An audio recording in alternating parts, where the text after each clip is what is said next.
Thank you and welcome to the show this morning.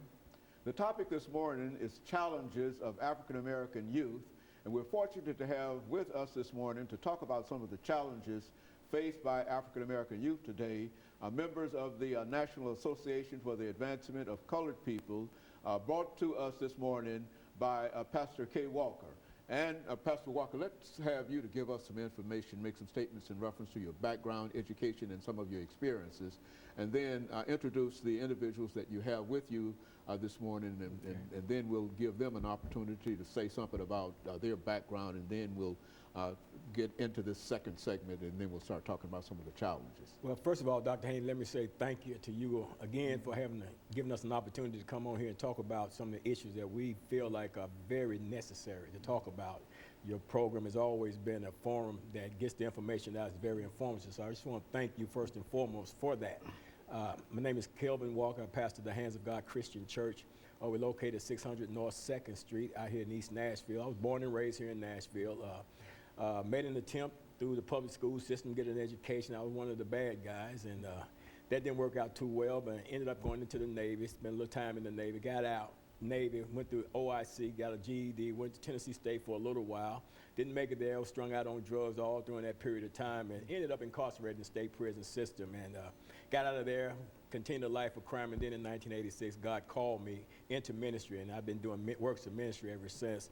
Got involved with the NAACP a few years ago, met some very, very good people that are here right now with me, and just like to introduce Ms. Sydney Pritchard. She's the president of the NAACP Youth, and Mr. Joe Goldthread, he's the chairperson of the Youth Advisory Council, of which I'm a part of, and I'm delighted to be working with Joe because he's got a history with the NAACP that dates back to his childhood, so I'm delighted and just really excited to be working with him, Ms. Pritchard. Now, Ms. Pritchard, why don't you give us some information about yourself, background, education, that kind of information, and then Mr. Goldthread will give us some information, and then we'll end this first segment of the show for today. Well, I'd like to thank you for letting us on here today. My name is Sydney Pritchard. I'm the president for the Youth Committee and Council for the NAACP. I'm a native Nashvilleian. I go to Hume-Fogg High School. I'm a sophomore, and that's about it for the most part. Very good. Ms. Goldthread, give us some information. Since she, as a sophomore, really don't have that much of a life, she's telling us. But let's talk about it. Let's give you an opportunity to take some of her time to tell us about yourself. Well, my name is Joe Goldthread. I graduated from Pearl High School, went to vocational tech out there on White Ridge Road, trades. Trades has been my lifelong success. I lived here in Nashville for all my life.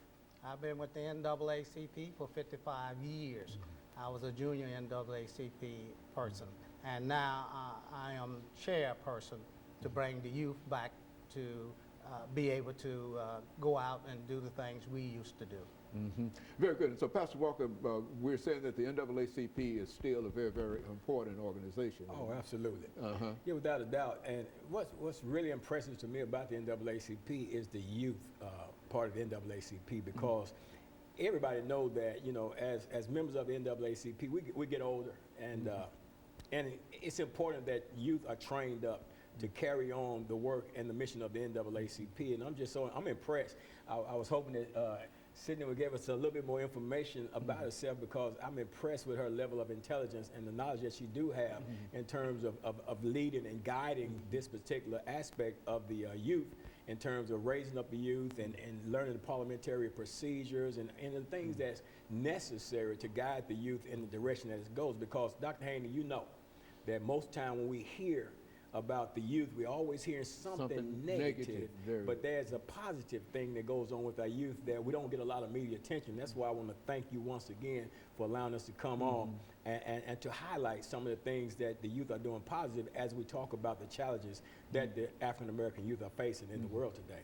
Ms. Pritchard, why don't you reflect on some of the things that you're doing down at the National Association for the Advancement of Colored People, and let our audience know how important it is for people like yourself to become involved in the National Association for the Advancement of Color. What are some of the things that you're doing in order to bring that about? Well, mainly, and the recent months, we started a new chapter, the youth chapter, during the summer months, and mainly it's been recruiting, it's been training, it's been making sure that all the youth that are involved in our organization are properly trained and aware of all the things that are going on, whether it's the Trayvon Martin case and or the amendments, the 14th, 15th, and such forth, and also the training is how proper conduct and things such forth, like recently we had a forum over at the First Amendment Center with Mr. Siegenthaler and Mr. Guthrie and 2 other people. And it was a really interesting forum. It was mainly highlighting the youth, the original youth that had taken part in the civil rights movements. And so it's just making sure that the youth that are involved in our NAACP are aware of where we've come from and also where we're going. So. And so you're making great strides in terms of trying to make them familiar with the National Association for the Advancement of Colored People. And I would imagine, Mr. Goldthreath, since you've already indicated that we're running out of time for this segment, and Ms. Goldthreath, we'll pick up on this segment the next time. And we'll be back with our audience following this very, very short. The final segment of the show for today, we're talking to members of the National Association for the Advancement of Colored People, Pastor Walker, Ms. Pritchard, and Mr. Goldthreath. All 3 have given us some excellent information in reference to some of the challenges faced by African American youth today. And let's continue that information, Mr. Goldthreath, by looking at some of the things that the NAACP is doing now and has done in reference to making our young people much more aware of the importance of that organization. And of course, Ms. Pritchard will tie into that, and she'll make some statements, and then we'll end it up by having Pastor Walker in a general sort of roundtable kind of discussion in reference to this. Well, one thing that I would always have the opportunity to take a look at is getting parents to support our new program. Our boards are set up for the individuals from 13 and under down to 5. They become presidents, vice presidents, learn the Robert Rule of Order. They learn to be CPAs. They learn to be treasurers. They run their own little organization. Our junior division, youth division, they start out at 19 to 13, and they have their own organization. Thanks to the director of Halley Park, gave us meeting facilities down there where we meet on Saturdays once a month, and they run their own organization.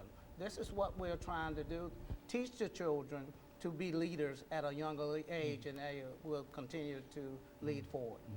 And Ms. Pritchard, that's essentially what you're doing in reference to being the president of the youth organization.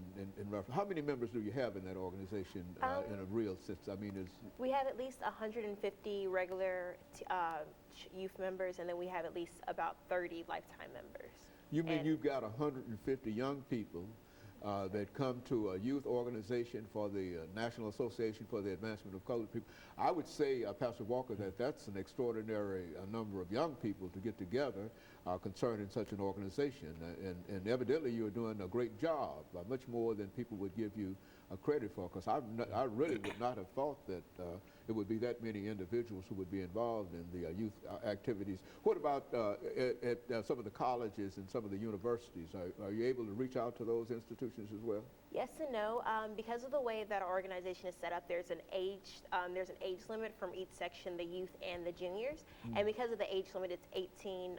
It's either 18 or 21. I'm forgetting at the current moment. But because of that age limit, normally the actual university level and the youth level, we coincide together, especially in Nashville, because both Vanderbilt, Fisk, and TSU, they all have either functioning or currently working on making sure that they're properly functioning youth organizations there too. And so sometimes we partner together, like some of our forums and roundtables in the future will be partnering together as far as facility goes or training goes, or just making sure that we know where we're going with things. So. Very good. And I think, Pastor Walker, those are some good statements in reference to getting young people to participate. I think I'm sort of amazed so many young people are actually taking advantage of the National Association for the National Association for the Advancement of Colored People. Absolutely, Dr. Haney. That not only, excuse me, there are a lot of people, young people, that really want to do something positive, but because a lot of times media projects a negative image. You hear it from the radio, television, and the like of our youth. It's so easy to highlight, the negativity of youth. A youth do something that's not right, then it's everywhere. Everybody gets that information. But you take an event at the First Amendment Center that took place on a week or so ago, then where's the news coverage on that? Why? Because there was positive youth gathered together for a positive experience, and for whatever the reason, that just don't make news. That's just not good news, because everybody knows that when you turn on your news channel, the good news is the bad news. Bad news. Because that's what people turn it on to see. But when you got a group of youth that you're consistently working with, and you're bringing them up and you train them up and you're giving them a knowledge of themselves, a knowledge of the past, now they can take that knowledge of themselves and the knowledge of their past, and they can build a great character, and they can stand strong. And that's I think, Dr. Haney, that's a fear in America. Because if you see what's happening with the educational system, the dumbing down of our educational system, the taking away your name. When I was in school, we had civics class. What happened to it? Why is it not necessary now?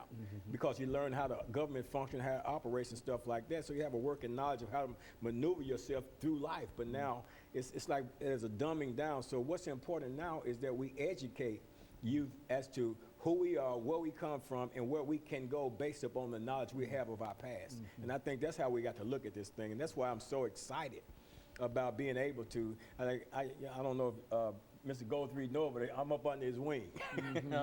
I am up under his wing, boy. I'm like a chicken up under the chicken I can understand. wing because, his experience and his expertise in this field and his passion and his drive to make sure that our youth have access to this knowledge that he has, and not like so many others gain a knowledge, got the knowledge, and then refuse to share the knowledge and the information. And as a result of that refusal, then we got a whole generation of young folks that are kind of like at their own disposal to do whatever they want to do. Yeah, left to their own device. Yeah, and we can't afford to do that. We got to train them up.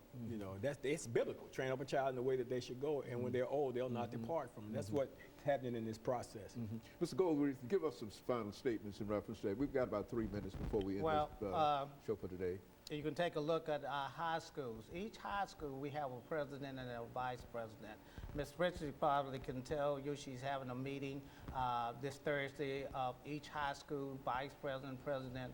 We're going to have 18 divisions like Pearl Cohn, University School, East Magna School. Each school is going to have an 18 division dealing with the inner city and suburban areas, and we all come together and we teach them the political situation of today. And so, Ms. Pritchard, you're saying that the youth are just about ready to become involved and mature in the sense of understanding the struggles that have occurred and what the NAACP has done in reference to this. Is that what we're saying? Basically, I believe that youth were always ready and willing and waiting to become more involved. It's just the ability to do so. Because even at a young age, it's not necessarily that we're disadvantaged, but there's more hoops that I guess you have to jump through to be able to go do the things that you like to do. And this is something that I know at least I, myself, and everybody else that is participating, it's something we want to do. So we make sure we're up at 9 o'clock in the morning for some meetings on Saturdays, and we're staying up later to go to other meetings to make sure that we're bettering ourselves. So it's not necessarily that the youth of today isn't willing to do it. It's just that there's not necessarily always a means to do so. Or an opportunity to do so. And so you find that, in other words, there's a consciousness that you believe that's out there, and all we have to do is to, encourage that consciousness? Encourage to give a little push, let them know, hey, we have a meeting this Saturday, like when and where they can go, and making sure that, and it's also slightly a partnership with our parents or our guardians or whoever else is there for us to make sure that they're being there, because at the end of the day, that it all goes back to them. So it's just... And Pastor Walker, we've got about a minute and a half before we end this show for today. What do you think about these young people that are... Well, Dr. Haney, Sidney Pritchard, she's a reflection of the type of youth that are in existence. There are some very intelligent, very articulate youth out there that are just waiting for somebody to just show some interest, show some concern, and kind of point the way, guide them through the process, and help them make their way through the pathways of life. They're out there in droves. But like I said earlier, we only see the negative ones. We don't get to see the positive one, and that's what we're trying to highlight. That's what we're going to, not trying to, that's what we're going to highlight. We're going to bring to the surface all these positive youth that are just like Ms. Pritchard said, are just waiting for the pathway, the opportunity, for the avenue, for the vehicle to get them to where they already have a desire to go. But you know, when you got these obstacles, you got these roadblocks, you got these people standing in front of you saying, well, you can't, you can't, you can't, you can't. One thing I like about the election of President Barack Obama to the highest office in the world is that he opened a doorway that says, I can. Yes, I can. Yeah. Yes, we can. So that's Very where we good. are. And let me, over the last half minute that we have here, Pastor Walker, let me thank you and the members of the National Association for the Advancement of Colored People for bringing young people to us today, and as well as Mr. Goldthry, who has the history behind him. But I think Ms. Pritchard sort of gives us a new glimpse in terms of what the National Association for the Advancement of Colored People is doing and has done and can continue to do. And I just want to thank all of you for being with us today. And let me encourage our audience to tune in again next week for another informative edition of Comments. Thank you and good morning.